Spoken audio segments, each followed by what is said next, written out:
Pourquoi sommes-nous dépendants des réseaux sociaux tels que Facebook, Instagram, Twitter, etc.? D'abord, les humains sont des créatures naturellement sociables. Autrement dit, les humains ont un besoin, plus fort qu'humain, de communiquer avec d'autres humains. Et ceci n'a jamais été plus facile que dans cette époque actuelle. Maintenant, il ne s'agit que de peser quelques boutons pour communiquer avec nos amis proches, au lieu de devoir physiquement se lever. Pour illustrer l'ampleur et la gravité de la dépendance des réseaux sociaux, il ne s'agit que de voir les gens les utiliser même en sachant qu'il y a des conséquences sérieuses. Autrement dit, c'est visible une dépendance physique.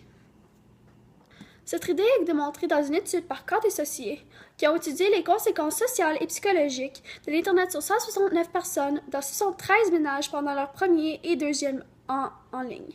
Dans ces exemples, l'Internet a été largement utilisé pour la communication. Néanmoins, une plus grande utilisation de l'Internet n'est associée à un déclin de la communication des participants avec les membres de la famille dans les ménages, diminution de la taille de leur sphère sociale et l'augmentation de leur dépression de la solitude. Nous les humains, en tant que société, avons nos comportements dictés par les modes. On change nos vêtements pour ce but unique.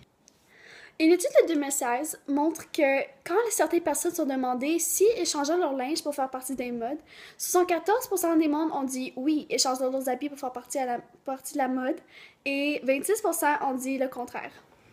En conclusion, on est très dépendant des réseaux sociaux car ils font partie de notre vie quotidienne et bien ils nous donnent une façon facile de communiquer avec les gens sans besoin de quitter le confort de notre maison.